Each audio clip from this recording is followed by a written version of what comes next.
새벽 예배 때 생명의 삶으로 우리가 함께 말씀을 나누고 있는데 참 좋은데요. 단점 한 가지가 있는데 말씀이 길어요.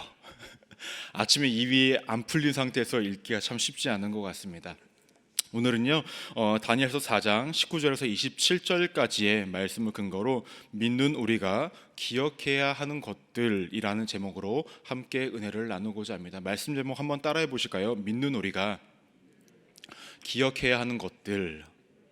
네, 어제는 김명효 목사님이 다니엘서 4장 1절에서 18절까지의 말씀을 해주셨고 꿈 이야기를 하셨었죠. 오늘은 꿈에 대한 해석이고요. 또 내일은 꿈에 해석된 것을 실행하는 어떤 그러한 말씀이 전개될 것 같습니다. 어제 다니엘 기도회에 제가 저녁에 설교를 했어요. 오늘 이렇게 쭉 한번 보니까 어제도 참석을 하시고 이 새벽에도 참석하신 분들이 있으실 텐데 대단하십니다. 저는 지금 제정신이 아닙니다. 하지만 제정신이 아니할지라도 그 가운데서도 주신 하나님의 은혜가 있을 줄로 믿습니다. 혹시 오늘 잠은 주무시고 나오셨죠? 네, 잠 다 주무시고 나오셨을 것입니다. 혹시 꿈을 꾸고 오신 분 계신가요? 그럼 난 꿈을 꾸고 왔습니다. 예, 없으신가요? 그럼 설교가 진행이 안 되는데 다시 한번 질문하겠습니다. 꿈을 꾸신 분 혹시 계십니까? 예, 한 분 계시다고 하네요. 감사합니다. 손 들어주셔서. 우리가 매일 꿈을 꾸는 건 아니지만 간혹 꼭 가끔 이렇게 꿈을 꾸곤 합니다. 저 역시도 마찬가지인데요. 저도 가끔 꿈을 꿉니다. 근데 우리가 꿈을 꿨을 때에 기억이 날 때도 있지만 일어났는데 꿈은 꾼 것을 알고 있는데 꿈의 내용 기억이 안 날 때도 분명히 있어요. 그런데 꿈의 기억이 났을 때에 그것이 내가 생각했을 때에 좋은 느낌을 주고 좋은 꿈이라 여겨지면 우리가 어떻게 생각을 하죠? 오늘 좋은 일이 있겠다. 조만간에 좋은 소식이 있겠다. 이런 생각을 하곤 합니다. 근데 역으로 반대로 조금 기분이 안 좋고 언짢은 꿈을 꾸게 됐을 때는 어떤 생각이 드십니까? 오늘 좀 조심해야 되겠다. 좀 안 좋은 일이 생길라나? 라면서 기분이 좀 좋지 않은 상황 가운데서 살아가게 되어집니다. 저희 어머니가요 새벽 예배를 매일 하고 계세요. 그러시다 보니까 꿈은 자주 꾸시는 것이 아닌데 저를 놓고 기도를 많이 하시다 보니까 아들이 목사인지라 저에 대해서 꿈을 자주 꾸시는 것 같아요. 그러면서 꿈을 꾸실 때 꼭 하시는 말씀이 민호야, 너 요즘 기도 많이 안 하니? 민호야, 너 하나님과의 관계 요즘 어떠니? 라고 이렇게 물어보세요. 왜 그러세요? 라고 하면은 꿈을 꿨는데 너 요즘에 조금 별로인 것 같다 이렇게 말씀하실 때가 있어요. 그러면은 참 신통하게 맞아요. 제가 기도를 좀 덜하거나 하나님과의 관계가 소홀해졌을 때 꼭 그때 연락이 와요.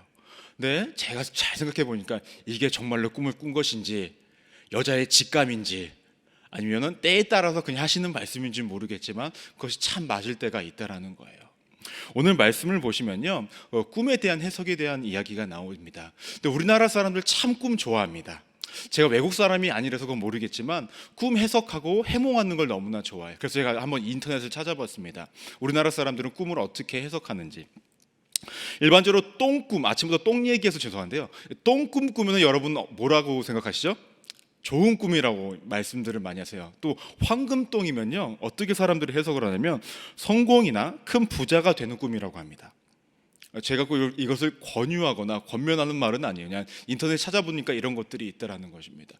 그래서 우리가 똥꿈을 꾸면은 뭘 사라고 그러죠? 보통 복권을 사라, 로또를 사라라고 얘기하고, 돼지꿈도 꾸면 또 그렇게 사라고들 얘기하죠.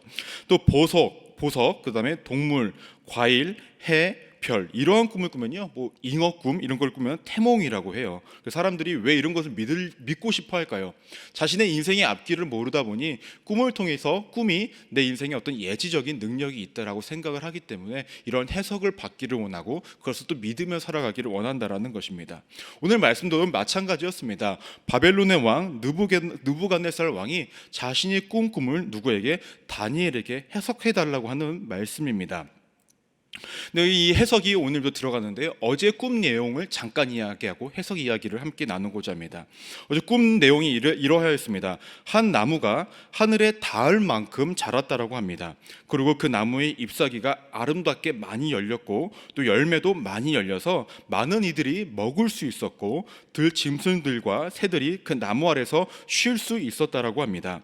그러나 하늘에서 한 순찰자와 거룩자가 내려와서 그 나무를 베어서 없앴는데 완전히 없앤 것은 아니었고 그 구루터기는 남겨뒀다라는 것이 꿈의 내용이었습니다.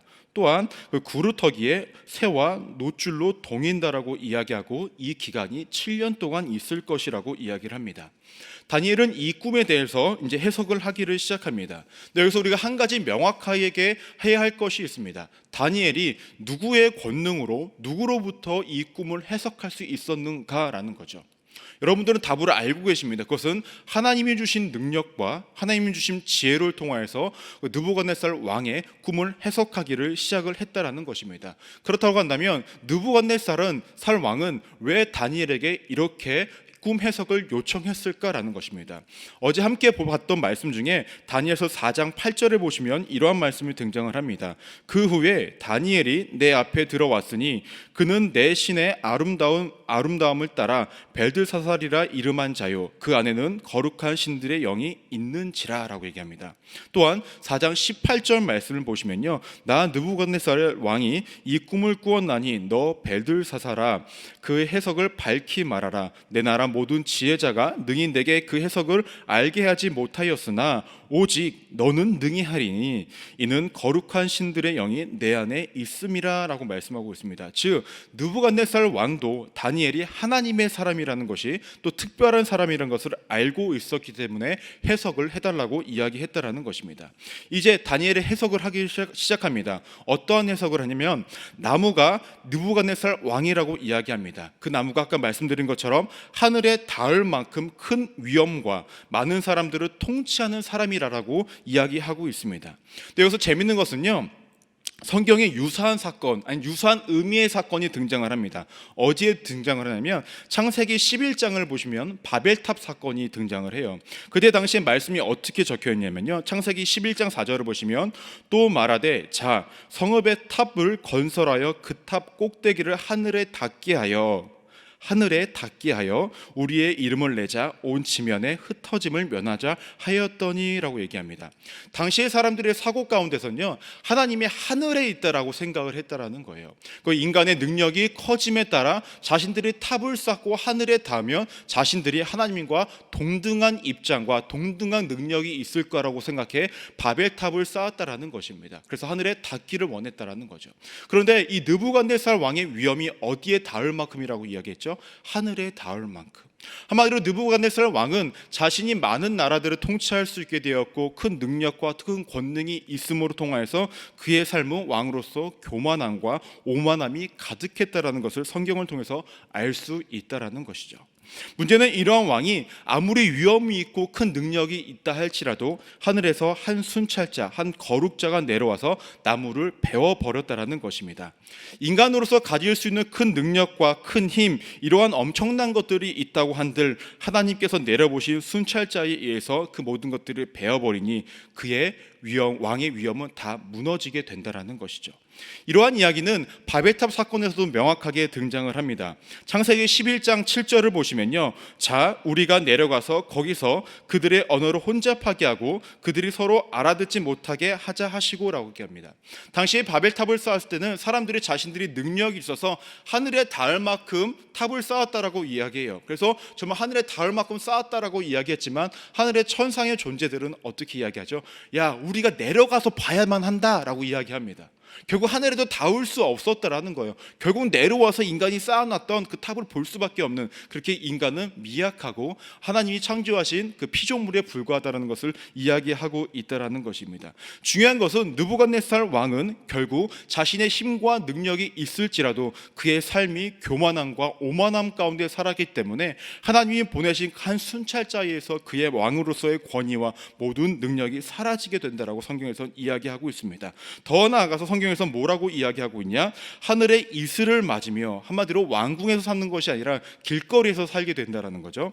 그 들짐승과 더불어 살게 되는데 더 정확히 얘기하면 들짐승처럼 살게 된다라고 이야기합니다. 더 이상 왕으로서의 삶을 살지 못하게 된다라고 성경에서 이야기하고 있다라는 것입니다. 그렇다고 한다면 오늘 말씀을 통해서 제가 몇 가지를 좀 나누고자 합니다. 첫 번째로는 무엇이냐면요, 하나님이 맡기신 사명자들은 자신의 사명을 명확하게 담대하게 전달해야 된다라는 것입니다. 여러분들도 잘 아시겠지만 다니엘이라는 사람은 바벨론 사람이 아니었습니다. 그저 하나님이 주신 능력을 갖고 있는 지혜자였고 능력자였다라는 거죠. 즉 그 사람은 이방인에 불과했던 사람입니다. 아무리 능력이 있다 한들 왕에게 좋지 않은 소리를 하는 것이 과연 쉬웠을까라는 것이죠. 그렇게 담대하게 전할 수 있었을까라는 것입니다. 만약에 저에게 그러한 역할이 주어진다고 하면 저는 굉장히 많이 두려운 마음으로 안 했을 수도 있을 것 같아요. 인간적인 마음에. 근데 다니엘은 저와 다르기에 성경에 적혀 있겠죠. 아무튼 다니엘은 자신에게 주어진 그 말씀을 담대하게 전하고 있었다라는 것입니다. 왜 다니엘은 그렇게 두려운 상황과 어려운 상황 가운데서도 왜 그렇게 꿈 해석을 왕에게 안 좋은 소리를 할 수 있었을까라는 것입니다. 물론 그는 하나님이 주신 지혜와 능력이 있어서 이런 것들을 해석을 할 수 있다는 것이 기본 전제이긴 하지만 그가 앞으로 느부갓네살 왕에게 했던 꿈 해석은, 꿈 해몽은 무엇이냐?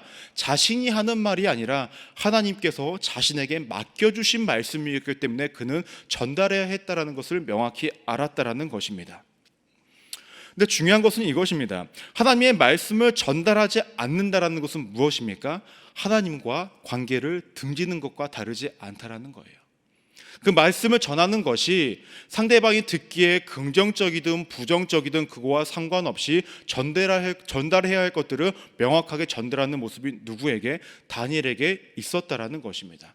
근데 여러분, 우리가 이것을 기억해야 합니다. 우리가 누군가에게 무슨 말을 들었을 때에 그것이 나에게 부정적으로 들리든 긍정적으로 들리든 우리는 이렇게 구분을 하게 되어집니다. 하지만 전달하는 자의 입장에서는 우리가 명확하게 생각해야 될 게 무엇이냐면 내가 전달하는 메시지가 상대방에게 긍정적이든 부정적이든 내가 그것을 판단할 가치가 없다라는 것입니다. 왜냐? 내게 맡겨주신 하나님의 말씀이고 내게 맡겨주신 하나님의 행동이라고 한다면 하나님의 기준에서는 모든 것들이 다 긍정적이라는 것이에요. 제가 어제도 설교를 했었는데요. 인생을 살아갈 때 굉장히 힘들 때에 우리가 그 인생을 광야라고 표현을 한다라고 말씀을 드렸습니다. 근데 그 광야라는 것이 무엇입니까? 하나님이 말씀하시기 가장 좋은 시기, 가장 적기라는 거예요. 광야가 우리 인생에서는 굉장히 부정적으로 다가올 수 있겠지만 하나님이 보시기에는 그곳이 부정적인 장소가 아니라 하나님이 말씀하시는 가장 긍정적인 장소였다라는 것입니다. 우리의 인생의 부정과 긍정은 우리가 판단할 것이 아니라 하나님이 판단하셔야 된다는 거죠. 다니엘은 이것을 알았던 것 같습니다. 세상적 기준으로 부정과 긍정을 나눴던 것이 아니라 하나님이 맡겨주신 사명이었고 하나님이 말씀하셨기에 그것이 무조건 인생에서 긍정적인 효과를 나타낼 것을 알았기에 그는 담대하게 전할 수 있었다라는 것입니다. 그런데 누군가는 이렇게 이야기를 해요. 오늘 19절 말씀을 보시면요, 왕이 다니엘이 말을 이렇게 합니다. 벨드사사라, 너는 이 꿈과 그 해석으로 말미암아 번민할 것이 아니니라라고 얘기합니다. 이렇게 말씀을 하면서 어떤 분들은 이렇게 해석을 하더라고요. 느부갓네살 왕이 어떠한 해석을 해도 들을 준비가 돼 있는 마음이 넉넉한 왕이었다. 그래서 다니엘이 부담을 갖지 않고 전달할 수 있었다라고 말들을 하곤 합니다. 하지만 제가 여러 책들을 한번 찾아보니까요, 다들 당시에 바벨론 사람들은 이러한 생각을 갖고 있었다라고 합니다. 어떠한 생각을 갖고 있었냐면 당시에 바벨론 사람들은 어떤 꿈이라도 제대로 해석해 그 의미를 확실하게 알고 주술가들이 제시하는 절차에 따라 예식을 치르면 꿈을 꾼 사람이 그 꿈의 영향력에서 벗어날 수 있다라고 생각을 했다라는 거예요. 그러니까 그 느부갓네살 왕은 마음이 넉넉했던 것이 아니라 들을 준비가 돼 있던 것이 아니라 정말로 제대로 해석할 수 있는 사람이 자신에게 해석을 해주고 그것을 절차에 따라 자신이 행동을 한다면 그 어려움으로부터 벗어날 수 있다라고 여겼기 때문에 다니엘의 해석을 듣기를 원했다라는 것입니다. 그의 마음이 넉넉했던 것이 아니고 말입니다. 어쨌든 중요한 것은 무엇이냐? 우리가 상황이 어떠하시든 간에 우리의 마음 가운데, 우리의 삶 가운데는 우리가 사명자로서의 삶을 온전히 살아가야 된다는 것입니다. 때로 우리가 전하는 그 메시지가, 전하는 행동들이 상대방이 느끼기에 부정적으로 긍정적으로 구분이 되든지 간에 상관없이 말입니다. 성경을 보시면요, 명확하게 우리가 알고 짚고 넘어가야 할 것이 있습니다. 성경 그 어디에서도요, 평등이라는 말은 등장을 하지 않습니다. 공평이라는 말이 등장을 합니다. 이 공평이라는 말은 무엇을 전제로 할까요? 행동에 따른 책임이 전제로 되어진다라는 거예요. 우리 행동에 따른 심판이 전제로 되어진다라는 것입니다. 우리가 왜 하나님이 주신 메시지를, 하나님이 주신 그 말씀을 행해야 된다라는 거 하냐면, 우리가 좋은 말만, 좋은 행동만 상대방에게 했을 때에 그 사람이 하나님의 뜻대로 이끌림에 받지 못한다고 한다면 그 사람은 심판을 전제로 한 삶을 살아갈 수밖에 없다라는 것이죠.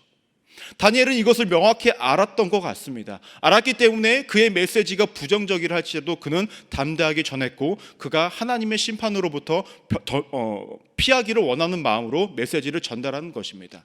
이러한 모습은 우리에게도 너무나 필요합니다. 상대방이 듣기에 좋은 말, 듣기에 좋은 그 메시지만 우리가 정하고 그 사람에게 행동하는 것이 아니라, 우리가 정말로 사명자로서 감당해야 할 것들을 감당하고 메시지를 전하며 행동하는 것이 우리의 삶 가운데 있어야 된다는 것입니다. 믿는 우리가 첫 번째로 기억해야 할 첫 번째는 무엇입니까? 사명자로서의 모든 사명을 온전히 감당해야 되는 것, 그것이 우리의 삶 가운데 있기를 소망을 합니다. 근데 중요한 것은 이것입니다. 단순히 우리가 사명자로서 그 상황에 대한 어떤 메시지와 행동만 우리가 온전히 전하고 행하기만 하면 되는가라는 것입니다. 근데 꼭 그렇지만은 않은 것 같습니다. 19절의 말씀을 보시면요, 다니엘이 한동안 놀라며 번민하는지라라는 구절이 있습니다. 또 19절 하반절을 보시면요, 내 주여 그 꿈은 왕을 미워하는 자에게 응하며 그 해석은 왕의 대적에게 응하기를 원하나이다 라고 얘기합니다. 다니엘은 여기서 꿈을 해석하고 말하기를 두려워하고 번민한다 라고 누군가는 이야기를 합니다. 하지만 꿈의 메시지를 전달하는 것에 대해서 번민했던 것이 아니라, 느부갓네살에 대한 사랑이 있었고, 그에 대한 정이 있었고, 그에 대한 연민이 있었기 때문에 이 꿈을 하는 것 자체, 해석을 하는 것 자체가 미안한 마음이 들고, 그 꿈을 해석하는 것 자체가 어떤 그 안타까움이 그의 마음 가운데 있었다라는 거예요. 믿는 우리가 사명을 감당하는 데 있어서 필요한 두 번째가 무엇이냐면요, 사랑을 전제로 한 사명자의 삶이 필요하다라는 거예요. 사실 옳은 말 하는 것, 옳은 행동을 하는 것, 이런 것들은요, 하나님을 믿지 않는 사람들도 충분히 할 수가 있는 것입니다. 어떻게 보면 옳은 말하고 옳은 행동을 하고 타인이 무엇을 잘못했다 지적하는 건요, 오히려 더 쉬울 수가 있습니다. 하지만 우리가 그 안에 사랑을 내포하고 내재한 상태로 그 사람에게 메시지를 전하고 그 사람에게 행동을 하고 그 사람을 품고 살아간다는 것이 여간 쉬운 것이 아니었다라는 거예요. 예수님이 이 땅 가운데 살아가셨을 때에 예수님의 메시지를 다 보시면 여러분들이 너무나 잘 아실 것입니다. 상대방이 듣기 좋은 말만 하셨나요? 아니었다라는 거죠. 상대방이 들어야 할 메시지를 전달했습니다. 때로는 의분을 내시면서까지 내셨습니다. 근데 중요한 것은 무엇입니까? 예수님이 전하시는 그 메시지 모든 행동들 안에는 무엇이 전제되어져 있었죠? 십자가의 사랑이 전제되어져 있었다라는 것입니다. 저는 우리 성도님들이 이러한 마음을 가진 상황 가운데서 우리의 사명을 감당하시기를 소망한다라는 것입니다. 더 나아가서 이 사랑을 가지고 세상 가운데서 주의 사명을 감당하시기를 소망합니다. 마지막으로 가장 중요한 것은 무엇인지 아십니까? 하나님을 믿는 우리가 기억해야 할 것은 모든 것들의 주권은 하나님께 속해 있다라는 것을 기억해야 된다라는 것입니다. 26절 말씀을 보시면요, 하나님이 다스리시는 줄을 왕이 깨달은 후에야 왕의 나라가 견고하리이다 라고 이야기합니다. 다시 한번 말씀드립니다. 하나님이 다스리시는 줄을 왕이 깨달은 후에야 왕의 나라가 견고하리이다 라고 얘기합니다. 이 말은 무엇일까요? 이 세상의 모든 것의 통치는 하나님으로부터 주어진다라는 것이죠. 지금 당장은 바벨론 왕의 그 나라의 위엄과 큰 능력과 큰 권력과 큰 힘이 모든 것들을 통치하는 것처럼 보여도 모든 것들은 하나님으로부터 시작되고 하나님이 통치한다는 것을 깨달아야 당신 느부갓네살 왕, 당신을 포함해서 이 나라가 다시금 회복될 수 있다라고 다니엘은 이야기하고 있다라는 것입니다. 더 나아가서 다니엘에게 이야기하는 것은 무엇이냐면 27절을 보시면 공의를 행함으로 죄를 사하고 가난한 자를 궁의를 여김으로 죄악을 사하소서라고 이야기합니다. 무슨 말이냐? 이제는 교만함을 버리고 왕으로서 해야 했던 일들을 공의를 꼭 행하십시오. 즉 구제를 행하지 않았던 것들에 대해서 충분한 구제를 행하십시오. 또 가난한 자들에게 긍휼을 베풀어야 합니다. 그래야 당신이 원래의 왕의 모습으로 돌아올 수 있습니다 라고 이야기합니다. 이것은 단순하게 물질적인 것만 포함만 하는 것이 아니라 권력자로서 압제했던 모든 것들도 당신의 압제가 아니라 사랑으로서 행해야 된다라고 이야기를 합니다. 이렇게 했을 때에 하나님이 뜻을 돌이켜 성경에서는 이야기합니다. 혹시 하나님이 당신을 구원해 주실지 모르겠습니다 라고 성경에서 이야기를 합니다. 제가 전에도 새벽 설교 때 말씀을 드린 적이 있습니다. 하나님은요, 우리가 어떠한 행동을 한다고 하나님의 삶에 유익이 되는 것이 없습니다. 또 우리가 어떤 행동을 한다고 하나님이 거기에 꼭 반응하실 필요도 없다라고 말씀을 드렸습니다. 성경에서 예언서 같은 곳에서 우리가 혹시라는 말이 자주 등장합니다. 이것은 무엇일까요? 모든 것들의 주권은 하나님 앞에 달려있는 것이고 하나님이 결정하신 문제인 것이라는 것입니다. 우리가 어떤 것들에서 하나님이 꼭 반응하시는 것이 아니라 하나님의 은혜로, 하나님의 뜻에 따라, 하나님의 결정에 따라 모든 것들이 이루어진다라는 것이 이 혹시의 말에 달려 있다라는 것입니다. 근데 희망적인 것은 무엇이냐? 아까 나무를 잘랐을 때에 나무의 뿌리까지 다 뽑았던 것이 아니라 어떻게 되죠? 그루터기는 남겨놨다라는 거죠. 이 느부갓네살 왕에게도 희망은 여전히 남겨져 있다라는 것입니다. 하나님은 항상 모든 사람들을 철저하게 내치시고 내버리시는 분이 아니십니다. 그에게 회복할 시간과 하나님께 돌아설 시간을 하나님께서 주고 계시다라는 것이죠. 그것은 이방인인 느부갓네살 왕에게도 그 기회가 주어지고 있었다라는 것입니다. 말씀을 마무리하고자 합니다. 우리가 인생을 살아갈 때에 하나님께서 원하시는 삶은 사명자로서의 삶이라는 것입니다. 그 사명자로서의 삶이 때로는 세상의 기준과 세상의 어떠함으로 인해서 우리가 부정과 긍정으로 나누면서 살아갈 때가 많이 있다라는 것이죠. 하지만 정말로 하나님께 받은 마음과 받은 행함이 있다라고 한다면 그것은 세상의 기준이 아니라 하나님 보시기에 온전히 긍정적인 것임을 우리가 기억해야 합니다. 때문에 우리에게 때로는 불이익이 주어질지라도 우리는 그 사명을 감당해야 하는 것이고 담대하게 그 사명을 지고 나아가야 한다라는 것입니다. 대신 그 안에 우리가 무엇을 품어야 하는가? 예수 그리스도의 사랑을 품고 내재된 상태에서 행해야 된다는 것입니다. 더 나아가서 가장 기본이 되는 것은 무엇이냐? 우리가 사명자로서의 삶을 살아가는 이유도 이 세상의 통치자, 이 세상을 이끌어 가시는 분이 하나님이심을 기억하셔서 우리 사명자로서의 삶을 살아가시기를 소망한다라는 것입니다. 요즘 그 교역자들과 또 교회에서 많은 메시지들 중에 대두되고 있는 메시지가 무엇이냐고 한다면 그동안에 교회 안에서 전하여졌던 많은 메시지들이 너무나 사람들 듣기에 좋은 말, 사람들이 느끼기에 긍정적인 메시지만 전달되어졌다라는 것이 많이 이야기되어지고 있습니다. 이렇게 교회 안에서, 관계 안에서도 사랑이란 메시지를 통하여서 사람이 듣기에 좋은 말들, 듣고 싶어하는 말들만 있으면 너무나 좋겠죠. 하지만 그것은 정말로 하나님이 뜻하신 사랑은 분명히 아니실 거라는 것입니다. 아까도 제가 말씀을 드렸습니다. 성경에는 평등이라는 말이 없습니다. 공평이라는 말이 있다라는 것이죠. 이 공평에는 사랑이 전제되어져 있습니다. 왜냐? 내 자녀를 놓지 않고자 하나님께서 심판하시고 혼내시는 그 과정이 있다라는 것이죠. 저는 여러분들이 이 공평이라는 단어를 잊지 않으셨으면 좋겠습니다. 그리고 그 공평 안에 하나님의 사랑이 내재되어져 있다는 것도 잊지 않기를 소망합니다. 오늘도 살아가시는 여러분들의 삶 가운데에 공평하신 하나님께서, 사랑이 많으신 하나님께서 여러분들에게 질문을 던지실 것입니다.